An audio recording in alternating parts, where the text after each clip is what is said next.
Simple present tense നമ്മൾ അറിഞ്ഞിരിക്കേണ്ടതെല്ലാം ഒറ്റ ക്ലാസ്സിൽ, ഇനി ഒരു സംശയം ഉണ്ടാകാൻ പാടില്ല. ഈ ടെൻസ് എന്തൊക്കെ പറയാൻ വേണ്ടിയാണ് ഉപയോഗിക്കുന്നതെന്ന് നമുക്ക് നോക്കാം. എങ്ങനെയാണ് പറയുന്നതെന്ന് നോക്കാം.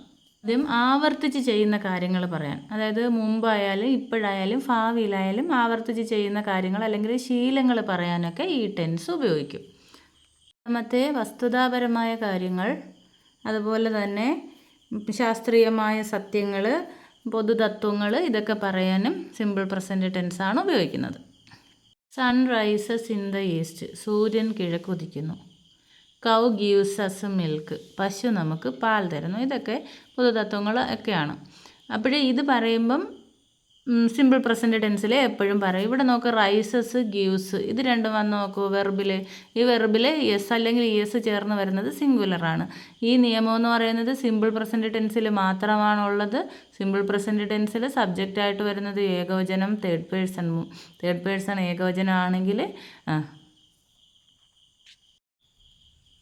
പേഴ്സൺ ഏകവചനം ആണെങ്കിൽ വെർബും സിംഗുലറായിട്ട് വരും, ഏകവചനമായിട്ട് വരും.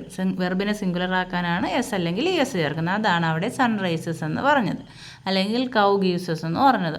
അതേസമയം ഒന്നിലധികം കാര്യങ്ങൾ പറയുകയാണെങ്കിൽ, ഇപ്പം പശുക്കളായിരുന്നെങ്കിൽ കൗസ് അങ്ങനെ പറയൂല. ഇത് കളക്റ്റീവ് നൗൺ ആയതുകൊണ്ടാണ് കൗ എന്ന് പറയുന്നത്. വേറെ എന്തെങ്കിലും കാര്യങ്ങൾ പറയുമ്പം ഹി ആണെങ്കിൽ ഗോസ്, അവൻ പോകുന്നു. ദേ ആണെങ്കിൽ ഗോ എന്നേ പറയൂ, കാരണം ദേ പ്ലൂറലാണ്. അവനാണെങ്കിൽ ഏകവചനമാണ്, അപ്പം ഗോസ് അല്ലെങ്കിൽ ഗീവ്സ് അങ്ങനെ പറയത്തുള്ളൂ. മനസ്സിലായോ? അടുത്തത് ഫീലിങ്സ്, ഇമോഷൻസ്, ഇവയൊക്കെ പറയാൻ സിമ്പിൾ പ്രസൻറ്റ് ടെൻസിലാണ് പറയുന്നത്. ഫീലിങ്സ്, ഇമോഷൻസ് എന്നൊക്കെ പറയുമ്പോൾ സ്റ്റേറ്റീവ് വെർബ്സ് നമ്മൾ നേരത്തെ പഠിച്ചിട്ടുണ്ട്. സ്റ്റേറ്റീവ് വെർബ് എന്താണെന്നും ആക്ഷൻ വെർബ് എന്താണെന്നും. അപ്പോൾ ലൈക്സ്, ഡിസ്ലൈക്സ്, ഫീലിങ്സ് ഇവയൊക്കെ സ്റ്റേറ്റീവ് വെർബാണ്. ഇഷ്ടപ്പെടുക, വെറുക്കുക, തോന്നുക, സ്വപ്നം കാണുക, ഇങ്ങനെയൊക്കെ ഉള്ള കാര്യങ്ങൾ. നമുക്ക് ഉദാഹരണം, ഐ ലൈക്ക് മ്യൂസിക്, ഞാൻ മ്യൂസിക് ഇഷ്ടപ്പെടുന്നു. ഹി ലൈക്സ് മ്യൂസിക്, അവൻ മ്യൂസിക് ഇഷ്ടപ്പെടുന്നു. ഇവിടെ എന്താ നോക്ക്, ലൈക്കും ലൈക്സും വന്നത് നമ്മൾ നേരത്തെ പറഞ്ഞ നിയമമാണ്. സിമ്പിൾ പ്രസൻറ്റ് ടെൻസിൽ സബ്ജക്റ്റ് തേർഡ് പേഴ്സൺ സിംഗുലർ വന്നാൽ വെർബും സിംഗുലർ ആവും. ഓക്കെ.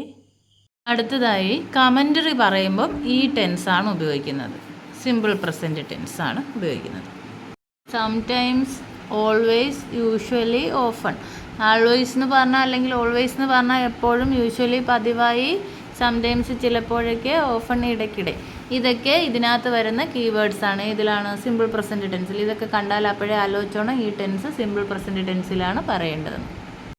ഇനി നമുക്ക് സെൻറ്റൻസ് അഥവാ വാക്യം ഉണ്ടാക്കാൻ നോക്കാം. ഇതിനകത്ത് വാക്യം ഉണ്ടാക്കാൻ ഏത് സെൻറ്റൻസ് ആയാലും നമ്മൾ ആദ്യം കർത്താവ് എഴുതും, ക്രിയ എഴുതും, അത് കഴിഞ്ഞ് കർമ്മം ഉള്ളതാണെങ്കിൽ കർമ്മം എഴുതും, അത് കഴിഞ്ഞ് ബാലൻസ് എഴുതും. ഇതിപ്പം നമുക്കറിയാൻ വേണ്ടി പെട്ടെന്ന് സബ്ജക്റ്റും വെർബും മാത്രമേ കാണിക്കുന്നുള്ളൂ.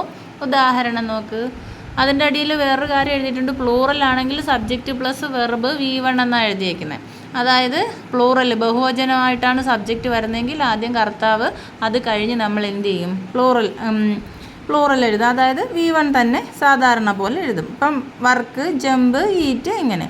അതേസമയം ഹി, ഷീ, ഇറ്റ് അല്ലെങ്കിൽ രാജു, അതായത് പ്ലൂറൽ ആണെങ്കിൽ ബേസ് എന്ന് പറഞ്ഞു, സിംഗുലർ ആണെങ്കിൽ നമ്മൾ എന്ത് ചെയ്യും, വർക്ക്സ്, ജംസ് ഇങ്ങനെ എഴുതുമെന്നാണ് പറഞ്ഞിരിക്കുന്നത്.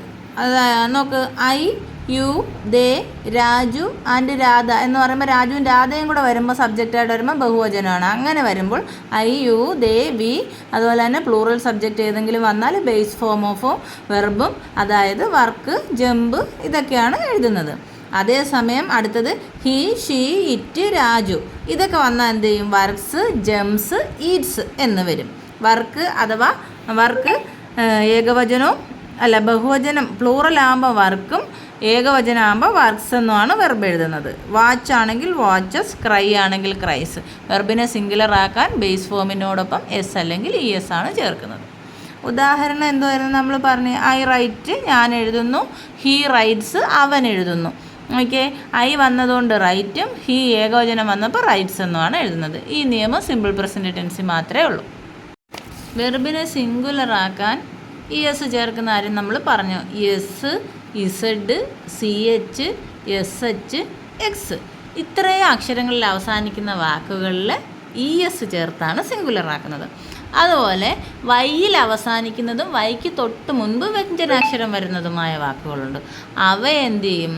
വൈ മാറ്റിയിട്ട് IES ചേർക്കും. അല്ലാതെ ഉള്ളവയെ എസ് മാത്രം ചേർക്കും. അപ്പോൾ വാച്ച് CHൽ അവസാനിച്ചു, അപ്പം ES ചേർത്ത് വാച്ചസ്.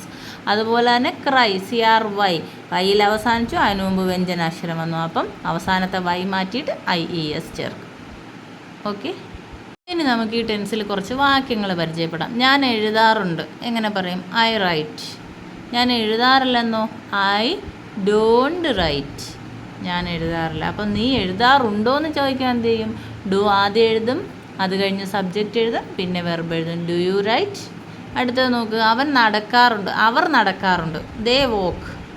അവർ നടക്കാറില്ലെന്ന് പറയാൻ ഡു നോട്ടും കൂടെ ചേർക്കും, അതായത് ഡോണ്ട് ചേർക്കും. ദേ ഡോണ്ട് വാക്ക്. അവർ നടക്കാറുണ്ടോ എന്ന് ചോദിക്കാനാ ഡു ദേ വാക്ക്. അപ്പോൾ സിമ്പിൾ പ്രസൻറ്റ് ടെൻസിൽ സ്ഥിരമായി ചെയ്യുന്ന കാര്യങ്ങൾ പറയുമെന്ന് നമ്മൾ പറഞ്ഞില്ലേ? അപ്പോഴേ എഴുതാറുണ്ട്, അതൊരു പതിവാണ്. അപ്പോൾ അത് നമ്മൾ സിമ്പിൾ പ്രസൻറ്റ് ടെൻസിലാണ് ഉപയോഗിക്കുന്നത്. അപ്പോൾ സിമ്പിൾ പ്രസൻറ്റിൽ ചോദ്യം ചോദിക്കണമെങ്കിൽ ആദ്യം നമ്മൾ ഉണ്ടോ എന്ന് ചോദിക്കാൻ ഡു ചേർത്താണ് ചോദിക്കുന്നത്. ഡു ചേർക്കും. ഡു യു റൈറ്റ്, അതായത് സബ്ജക്റ്റും വെർബും മാത്രമുള്ളതിൽ ഡു യു റൈറ്റ്, അല്ലെങ്കിൽ do you walk, do they walk, അല്ലെങ്കിൽ സിങ് ആണെങ്കിൽ ഡു യു സിങ്. ഓക്കെ, അങ്ങനെ പറയും. അപ്പോൾ നമ്മൾ വെർബുകൾ ക്രിയകൾ മാറ്റി മാറ്റി സബ്ജക്റ്റ് മാറ്റി പറയാം. അപ്പോൾ ഹീ ആണെങ്കിൽ നമ്മൾ റൈറ്റ്സാണ് പറയുന്നത്. ഹീ റൈറ്റ്സ് എന്ന് പറയും. അപ്പോഴതിനെ ചോദ്യമാക്കാൻ എന്ത് ചെയ്യും? ഡസ് ഹീ റൈറ്റ് എന്നാണ് ചോദിക്കുന്നത്, അല്ലാതെ ഡു യു റൈറ്റ് അല്ല, ഡു ഹീ റൈറ്റ് അല്ല, ഡസ് ഹീ റൈറ്റ്. അപ്പോൾ ഷീ റൈറ്റ്സ് എന്ന് പറയുമ്പോൾ അവൾ എഴുതുന്നു അല്ലെങ്കിൽ എഴുതാറുണ്ട്. അപ്പോഴതിനെ ചോദ്യമാക്കുമ്പോൾ എങ്ങനെ അവൾ എഴുതാറുണ്ടോ എന്ന് ചോദിക്കാൻ ഡസ് ഷീ റൈറ്റ്. ഡസ് എഴുതി കഴിഞ്ഞാൽ പിന്നെ എസ് ക്രിയയിൽ ചേർക്കില്ല. ഓക്കെ. ഹീ സിങ്സ് ആണെങ്കിൽ does he Singh. She rights ആണെങ്കിൽ does she rights.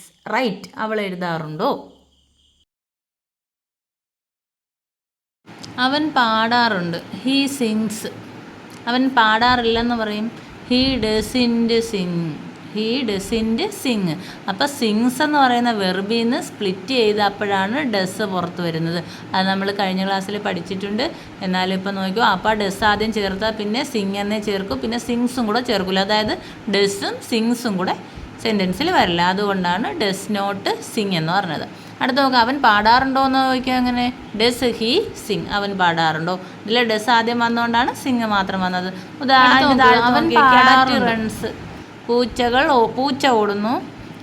Dog barks. പട്ടി കുരയ്ക്കുന്നു. സിംഗുലർ സബ്ജക്റ്റ് ആയതുകൊണ്ട് വെർബ് സിംഗുലറായി വെർബ് സിംഗുലറാക്കാൻ എസ് ചേർത്തു.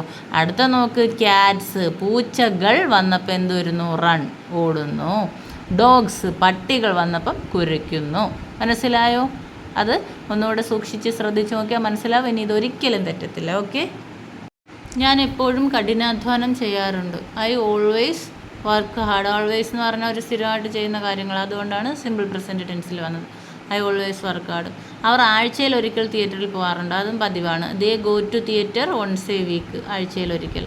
അടുത്തത്, ആ ഓഫീസ് 5 മണിക്ക് അടയ്ക്കാറുണ്ട്. The office closes at 5 PM. ഇവിടെ ക്ലോസസ് എന്ന് വന്നത് ദ ഓഫീസ് എന്ന് വന്നതുകൊണ്ട് ഓഫീസ് സിംഗുലറാണ്. ആ ഓഫീസ് ഏകോചനമായിട്ട് എടുക്കുകയാണ്, അതുകൊണ്ട് വെർബ് ക്ലോസസ് എന്ന് ഉപയോഗിക്കണം. അവൾ എല്ലാ ദിവസവും നേരത്തെ എഴുന്നേൽക്കാറുണ്ട്. അവൾ എല്ലാ ദിവസവും എവരിടെ വന്നുകൊണ്ട് സിമ്പിൾ പ്രസൻറ്റ് ടെൻസിലാണ്. Gets up. അതുകൊണ്ടാണ് ഗെറ്റ്സ് എന്ന് പറയുന്ന ക്രിയയിൽ സിംഗുലറായ എസ് ചേർന്ന് വന്നത്. ഇനിയിപ്പം സിമ്പിൾ പ്രസൻറ്റ് ടെൻസിനെ കുറിച്ച് ഒരുവിധം എല്ലാം മനസ്സിലായല്ലോ. ഇനി സംശയമൊന്നുമില്ലല്ലോ. ഓക്കെ.